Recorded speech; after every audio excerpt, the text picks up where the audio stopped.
Glória ao Pai, ao Filho e ao Espírito Santo, como era no princípio, agora e sempre. Amém. João 13, 16 ao 20. Em verdade vos digo, o servo não é maior do que o seu senhor, nem o enviado é maior do que aquele que o enviou. Se compreenderdes essas coisas, sereis felizes, sob a condição de as praticardes. Não digo isso de vós todos. Conheço os que escolhi, mas é preciso que se cumpra essa palavra da Escritura.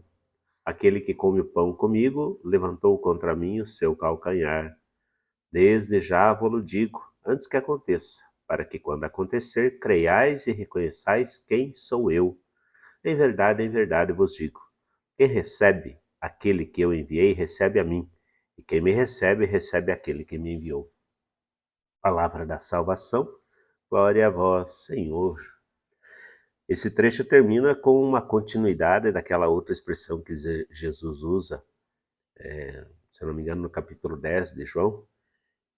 Quem me recebe, recebe aquele que me enviou, que ele está falando da relação dele com o Pai. Então lá Jesus diz, quem recebe a Jesus, recebe o Pai, recebe a Deus.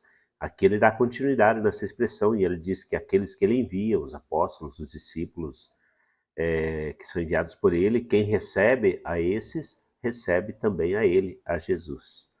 Outros aspectos interessantes nesse trecho que Jesus nos fala hoje. Jesus começa falando da relação entre o servo, aquele que é enviado, e aquele que enviou, o Senhor. Não somos maiores que Deus. Num contexto geral e amplo, podemos compreender essa questão. Tratamos aqui, inclusive, da humildade de todo ser humano, da natureza humana, de se colocar no seu devido lugar. E isso até seria, ou é, um antídoto muito grande contra o orgulho, que é o grande pecado da humanidade. Saber compreender, se colocar como criatura diante de Deus e reconhecer a grandeza de Deus, a supremacia, a superioridade, a onipotência de Deus. Mas aqui Jesus também fala a respeito, nessa expressão está implícito outros aspectos.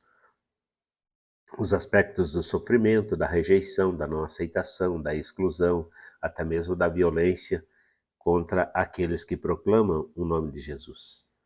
Jesus está dizendo que ele também foi rejeitado, também foi humilhado, também foi blasfemado, também foi crucificado e condenado por muitos e teve que sofrer desta forma.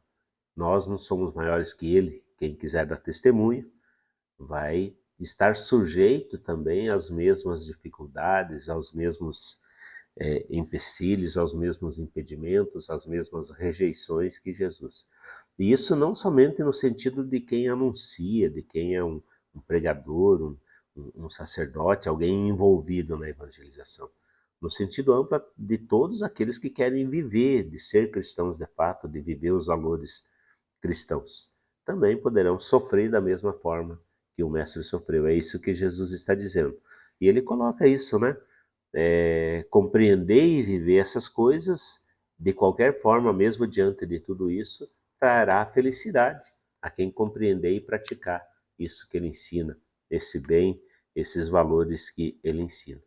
E aí ele fala que, né, dentro do contexto daquilo que ele sofreu e que o servo poderá sofrer, ele comenta, inclusive, com alguma diferença, né, de expressão a respeito da própria traição que ele sofre. Isso também vai acontecer, né? As pessoas muitas vezes, eu considero assim, que muitas vezes elas fazem o mal sem ter a noção e até mesmo sem ter a intenção, mas fazem o mal. Então Jesus aqui comenta a respeito da traição. O que levou Judas a traí-lo foi a ambição, foi a ganância, e ele não imaginava o tamanho do mal que ele estava fazendo, por isso que depois no seu arrependimento, ou não arrependimento, ele acaba se suicidando. Então aqui nós podemos também fazer uma leitura bem geral, bem ampla da nossa vida, tanto no contexto de, às vezes, pessoas que poderão nos trair diante da vivência dos valores cristãos, dos valores evangélicos, como no contexto de que nós também, muitas vezes, acabamos traindo o próprio Cristo com o nosso contra-testemunho. Nos dizemos cristãos, nos dizemos, né, pessoas espirituais, pessoas que vivem os valores do Evangelho, mas muitas vezes as nossas atitudes não condizem com essa expressão, com essa afirmação. Isso se torna um contra-testemunho e, de certa forma, também é uma traição ao nome de Cristo, ao nosso Senhor. Nós possamos, então, ter esses aspectos presentes na nossa vida, que essas palavras de hoje, essa reflexão possa nos ajudar a melhorar, a caminhar cada dia, cada vez mais, sempre com Deus e para a eternidade.